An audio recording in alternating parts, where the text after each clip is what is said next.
Hello, my name is Anne-Maria Newham. I'm the Executive Director of Nursing, AHP Quality here at Notts Healthcare. I just want to talk to you a little bit about myself as an executive lead in this trust and what it means to be an executive. I think that I want to talk a little bit around ally and allyship. What does that mean for me? I'm told that I'm an authentic ally. And when I've delved into what does that actually mean, and I've spoken to people about that, they've said that I'm genuine, I come across, I'm really honest, I say it as it is. If I don't understand, I'll ask. I'm quite vulnerable as well, I make mistakes, but I often say to people, what does that mean? Or can you help me to say it a little bit better? Or can you help me? So I've really explored that in my role as an executive, and I've really thought long and hard about how I can improve and how I can help others to improve as well. One of the big things that I've done in this organisation is looking at recruitment, making sure that we've always got somebody on our panels who's from a BME background. Recently I recruited my deputy, so she's Deputy Director of Nursing at Band 9, and she's from Black minority ethnic. Her name's Linda. I'm really proud of that, and she makes a massive contribution to the organisation, but also to me as a person. She helps me to understand how it feels to be on the receiving end of us as an organisation from a Black minority ethnic background. I've also wanted to let you know that I also introduced something called reverse mentoring previously. So reverse mentoring is where an executive or a director or somebody in a really senior leadership role is mentored by somebody who's in a junior position but is from one of the protected characteristics. And in my case at the moment I have a parallel learning partner, and she's from a BME background and LGBT background as well, and we work really well together and we explore things, and she helps me to understand again how it feels to be on the receiving end of this as an organisation, whilst also being a person from a Black minority and ethnic background as well. So the other example I wanted to give as well is calling it out and challenging it. So we all make mistakes, of course we do, but sometimes those mistakes need to be remedied, or you need to say it.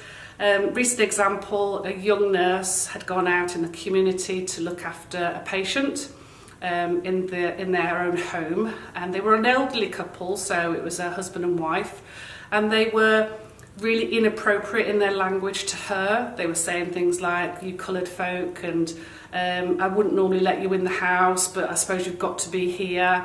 And then halfway through the care she was giving, they said, well, actually you're not as bad as they normally are out there, and actually you've been much better than we expected, because you're not normally very good, are you? Or you're not very good at work. And it was really awful for her. I mean, it was really awful for her. But give her a due. She filled in an incident form, and that was absolutely brilliant. And I really congratulated her for that and said thank you so much, because it meant that we could both help her, but we could help them as well as patients to understand that is not acceptable, and we will not tolerate that kind of language. So her line manager went along to those patients and said, actually, this is how you made her feel. No, she doesn't want to come back, and it wasn't very nice for her. So that was called out, and it was done really well. Those patients have learned from it, but that member of staff, she knows that we've got her back and that we are really caring and value her contribution. The other thing is that I've taken on the executive leadership role of hate crime and hate incident in the organisation. And again, we've got that coming up soon in October. And what does that mean? It means that I'm a real sort of like advocate for calling it out, making sure we report it, making sure that staff are supported if it happens. We've got a really good poster campaign going out at the moment. We're really good at reporting it, so we know that it happens and where it happens, and then we do debriefs as well. So that's another thing that I think is really important. And also, I say to people, it's all right to say sorry, it's all right to listen, it's all right to make mistakes, but as long as you learn from them as well, because I still make them every day. I have a personal journey as well. I have grandchildren that are mixed race, and what does that mean for me? I have a son-in-law that is Black, and he helps me to understand all the time, and he had an awful time through COVID, how he was treated, There was more racism and racial prejudice towards him that I've ever seen, and he was able to explain that to me because he was working where he was having to go interface a lot with the public throughout COVID and how awful they were to him.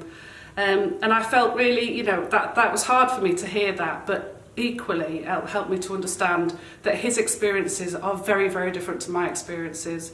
And actually that helps me to be a better person every day that I come to work.